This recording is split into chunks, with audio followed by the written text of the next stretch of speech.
दोस्तों नमस्कार। देश में चुनाव का माहौल है और इस समय हर पॉलिटिकल पार्टी अपना इलेक्शन मैनिफेस्टो जारी करने की तैयारी में है। अभी कांग्रेस ने अपना मैनिफेस्टो जारी किया है और उसमें कुछ चीजें बड़ी इंटरेस्टिंग है जिसकी चर्चा आज हम आपके साथ करने वाले हैं। इलेक्शन मैनिफेस्टो को उन्होंने जो नाम दिया है वो है न्याय पत्र। अब इस न्याय पत्र में क्या लिखा हुआ है इसकी चर्चा हम आज करने वाले हैं और खासकर फ्री बीज को लेकर इस न्याय पत्र में क्या कहा गया है। इसलिए इस वीडियो को आप शेयर करिए और इस चैनल को सब्सक्राइब कर लीजिए अगर अभी तक नहीं किया है तो। दोस्तों सबसे इंपॉर्टेंट चीज जो इस न्याय पत्र की है उसके कवर पेज पे इस बार सोनिया गांधी जी का फोटो नहीं है और प्रियंका गांधी का भी फोटो नहीं है। अगर फोटो है कवर पेज पे तो वो है राहुल गांधी का और कांग्रेस पार्टी प्रेसिडेंट मल्लिकार्जुन खड़गे साहब का। अब देखना यह है कि क्या ये बताने की कोशिश की गई है कांग्रेस को कि यही दो लोग हैं जो कांग्रेस की नैया पार कराएंगे, क्योंकि सोनिया जी हेल्थ के कारण, एज के कारण एक्टिव नहीं है और प्रियंका गांधी का रोल क्या रहेगा ये अब थोड़ा बहुत सस्पेंस बन गया है। सवाल इस बात का है कि घोषणा पत्र को न्याय पत्र क्यों कहा गया है। जैसा आपको पता है कि राहुल गांधी साहब अपनी जो दो यात्राएं कर चुके हैं न्याय के नाम पे, न्याय यात्रा, एक भारत जोड़ो और एक संविधान बचाओ। इन दो बातों को लेके उन्होंने देश में अपनी रैलियां भी करी हैं और साथ में एक लंबी पदयात्रा भी करी है। तो शायद वो न्याय शब्द अब राहुल गांधी के साथ चिपकाने का प्रयास है कि अगर राहुल गांधी हैं तो वो न्याय की बात करेंगे। शायद कांग्रेस का ये भी एक प्रयास है कि हम इस समय देश में जो न्याय को लेके चैलेंजेस हैं, जो अक्सर वो कहते हैं कि देश में संविधान नहीं रहा, संविधान खतरे में है, डिक्टेटरशिप है वगैरह वगैरह, उसको कहीं ना कहीं रिफ्लेक्ट करने की बात है कि हम अब न्याय की बात करें। इस पूरे जो घोषणा पत्र में, ये बहुत बड़ा घोषणा पत्र नहीं है लेकिन इसको अगर आप देखें तो करीब 45 पेज का है और इन्होंने अपनी लिगेसी से शुरू किया कि कांग्रेस ने क्या क्या कंट्रीब्यूट किया और फोकस इनका है इक्विटी, कि भाई जो समाज में असमानता है, जैसा अक्सर ये बोलते हैं कास्ट सेंसस को लेकर और ओबीसी को लेकर कि देखिए इतने सारे सेक्रेटरीज हैं, उसमें से जो ओबीसी सेक्रेटरीज हैं वो मात्र 3 ही हैं। इस बात को लेकर राहुल गांधी अक्सर बोलते हैं। तो इस बार उन्होंने पूरा पहला चैप्टर जो फोकस किया है वो इक्विटी मतलब सोशल जस्टिस को लेके किया है। फिर ऑब्वियसली यूथ को लेके, क्योंकि यूथ बहुत बड़ा वोट बैंक है, पूरा फोकस उस पे है। विमेन को लेकर है, महिलाओं को कैसे सशक्तिकरण किया जाए, एम्पावरमेंट ऑफ विमेन को लेकर है। फिर किसान जो बहुत बड़ा पॉलिटिकल मुद्दा रहा है इस देश में, उसको लेकर है। फिशरमैन्स को लेकर है, वर्कर्स को लेकर है। और फिर एक चैप्टर इस बार इन्होंने पूरा दिया है अपने मैनिफेस्टो में जो बड़ा विचित्र लगता है, डिफेंडिंग द कॉन्स्टिट्यूशन, मतलब भारत का संविधान खतरे में है। अब डिफेंडिंग द कॉन्स्टिट्यूशन की जिम्मेवारी पॉलिटिकल पार्टी की है या भारत के न्यायालयों की है, सुप्रीम कोर्ट की है। ये एक बड़ा इंटरेस्टिंग अब मुद्दा सामने आ गया है कि कहीं ना कहीं कांग्रेस को ये लगता है कि अब उनके अलावा भारत में जो संविधान है उसको कोई नहीं बचा पाएगा, ना न्यायालय, ना सुप्रीम कोर्ट, उच्चतम न्यायालय, ना राष्ट्रपति महोदय।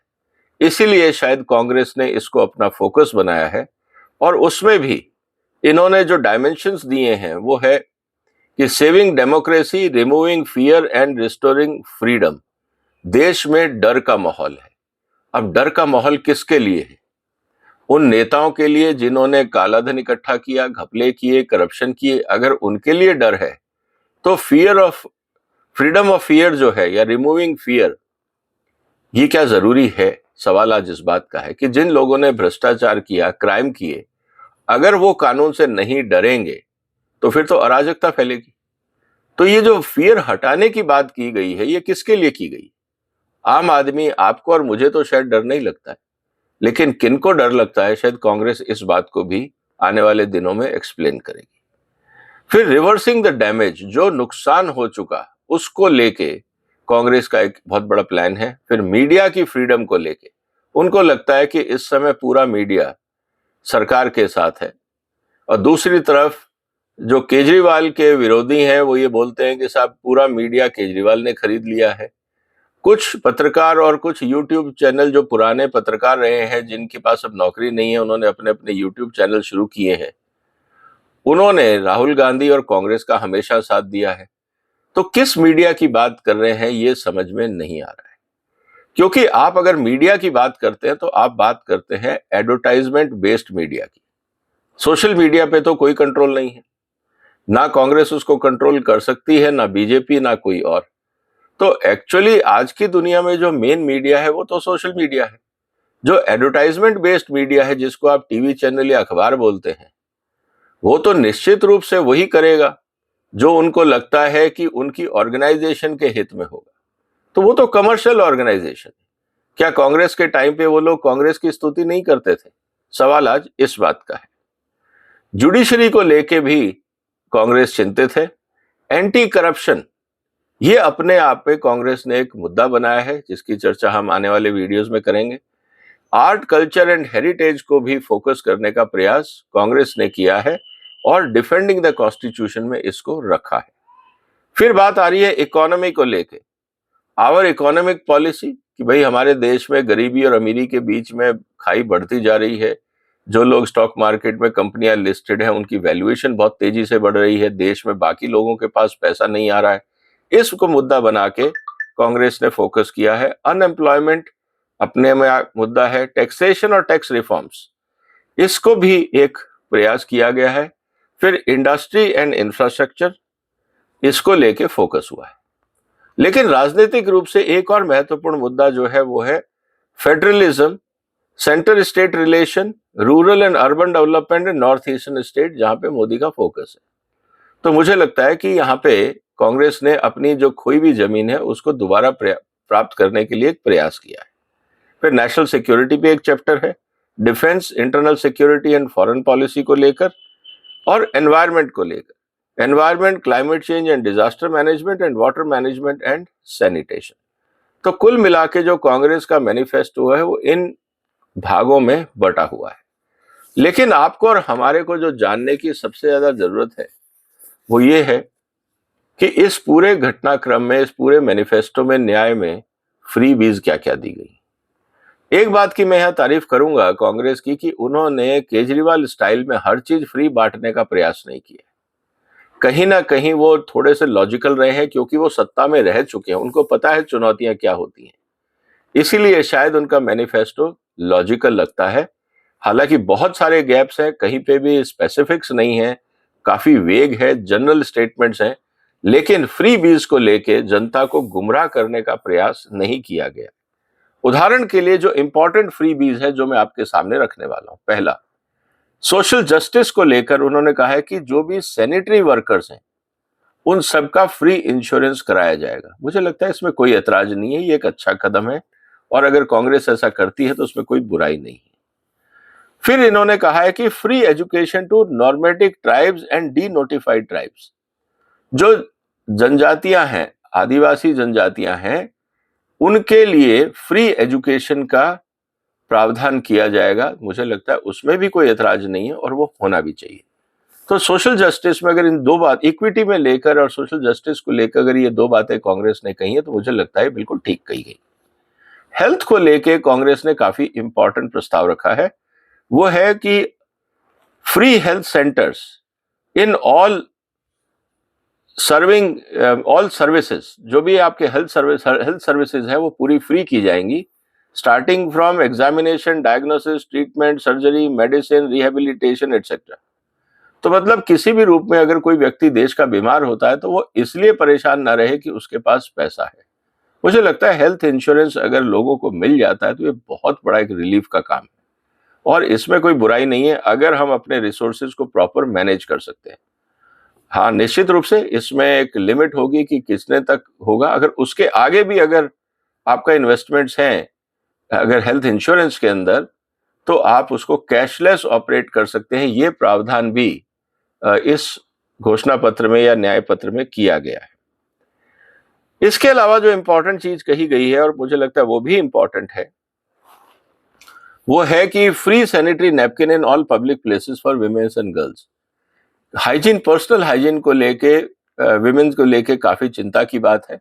और अगर ऐसा होता है और अगर वास्तव में सरकार फ्री नैपकिन्स की बात करती है पब्लिक प्लेसेस में, ये अच्छी बात है, लेकिन प्रॉब्लम ये है कि जिन कॉन्ट्रैक्टर्स को ये काम दिया जाएगा, कहीं वो घपलेबाजी तो शुरू नहीं करेंगे, घटिया क्वालिटी का नैपकिन तो नहीं होगा, या फर्जी बिलिंग तो नहीं होगी कि सप्लाई हुई नहीं लेकिन बिल बन गए।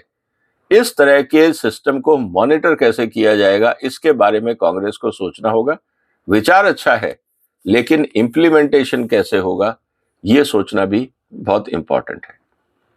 इसके अलावा right to education, right to education में सबसे इंपॉर्टेंट चीज क्या है कि अभी तक कांग्रेस ने प्राइमरी स्कूल एजुकेशन तक की बात, जो राइट टू इंफॉर्मेशन का जो एक्ट राइट टू एजुकेशन का जो एक्ट लेके आए थे, उसमें प्राइमरी एजुकेशन तक फ्री था। लेकिन अब इनका प्रयास है कि पूरा school education up to class 12th तक इसको फ्री बना दिया जाए। मुझे लगता है इसमें भी कोई ऐतराज नहीं है। अगर ऐसा होता है और स्कूलों की क्वालिटी इंप्रूव होती है और स्कूल अच्छा काम करते हैं, क्योंकि टीचिंग स्टाफ की बहुत बड़ी समस्या है, तो इसके साथ साथ राइट टू एजुकेशन में अगर टीचिंग क्वालिटी के ऊपर फोकस किया जाए तो मुझे लगता है कि ये प्रयास जो कांग्रेस का है ये भी सराहनीय है। एक और इंपॉर्टेंट बात उन्होंने कही है, free internet to colleges and schools. मुझे लगता है free internet colleges and schools के साथ साथ इनको जो बच्चे स्कूल में एडमिशन लेते हैं उनके एनरोलमेंट नंबर के साथ उनको फ्री इंटरनेट कनेक्शन दे देना चाहिए, क्योंकि भारत सरकार के पास बीएसएनएल भी है और रेल नेटवर्क भी है, और दोनों को अगर भारत सरकार सपोर्ट करती है, और क्योंकि कॉस्ट ऑफ इंफ्रास्ट्रक्चर भारत सरकार ने ऑलरेडी पे कर दिया है, सैलरी लोगों को मिल रही है, एक्सेस कैपेसिटी है बीएसएनएल में और एयर नेटवर्क, रेलवे नेटवर्क में, रेल नेट में, अगर उनको दोनों को इस्तेमाल करके सारे स्कूलों के बच्चों को अगर हॉटस्पॉट या फ्री वाईफाई दे दिया जाता है तो मुझे लगता है कि इससे काफी अच्छा रहेगा। हो सकता है कि वो हॉटस्पॉट रेलवे के स्टेशन के आसपास हो, अगर छोटे शहर हैं, बस स्टैंड के आसपास हो, या पब्लिक लाइब्रेरीज में हो। अगर ऐसे बच्चों को जो अपने रोल नंबर के साथ एनरोल करके फ्री हॉटस्पॉट की सुविधाएं ले सकते हैं, तो स्कूल के बाहर भी अगर बच्चे पढ़ना चाहें तो वो भी कर सकते हैं। मुझे लगता है ये भी एक अच्छा प्रयास रहेगा कि free internet to colleges and schools. और एक और बात जो कही गई है वो कि सारे बच्चों के पास मोबाइल होना चाहिए। बात ठीक है, लेकिन मोबाइल का पॉजिटिव और नेगेटिव यूज हम सब ने जिंदगी में देखा है। ये बात सही है कि बच्चे थोड़े समय में इस बात को समझ जाएंगे, लेकिन हमें एक एजुकेशन करनी पड़ेगी समाज में कि भाई जो आपके पास टेक्नोलॉजी है उसका सदुपयोग कैसे करें। मिसयूज को रोकने के सिखाने की आपको जरूरत नहीं है, क्योंकि वो लोग आसानी से मिसयूज करना सीख जाते हैं, लेकिन सदुपयोग कैसे करें, उसका फायदा जिंदगी में और अपने एम्प्लॉयमेंट इंप्रूवमेंट में कैसे करें, मुझे लगता है इस पे भी एक कैंपेन की जरूरत है। तो जहां तक कांग्रेस का न्याय पत्र का सवाल है, उसकी डिटेल में चर्चा में आने वाले दिनों में करूंगा, लेकिन आउटसेट में मेरा ये कहना है कि जो फ्रीबीज की बात कही है कांग्रेस ने, वो लॉजिकल है। केजरीवाल की तरह बिजली फ्री, पानी फ्री, बस फ्री, ये फ्री, वो फ्री, वो सब कुछ करने की जरूरत नहीं है। एक सेंसिबल प्लान है, ऑल इंडिया प्लान है, और उनको पता है ग्राउंड रियलिटी चैलेंजेस क्या क्या है। उदाहरण के लिए बहुत बात हुई थी ओल्ड पेंशन प्लान को लेके, लेकिन कांग्रेस ओल्ड पेंशन प्लान को लेके खामोश है, क्योंकि उनको पता लग गया है कि जिन 2-3 राज्यों में उन्होंने ओल्ड पेंशन प्लान को लेके जो अपना घोषणा पत्र बनाया था और सत्ता में आए थे, अब उनके चैलेंजेस क्या क्या हो गए। इसका मतलब यह है कि जब एक्सपीरियंस आता है तो आदमी बहुत कुछ अपने विचार बदलता है, और शायद कांग्रेस भी उस इंट्रोस्पेक्शन में है। तो ओवरऑल एक मैनिफेस्टो हमारे सामने आया है, हम आने वाले दिनों में इस पर चर्चा करेंगे, और फिलहाल आपसे मैं इजाजत चाहूंगा। फिर मुलाकात होगी इसी घोषणा पत्र की और डिटेल को एनालिसिस करने में। तब तक वंदे मातरम।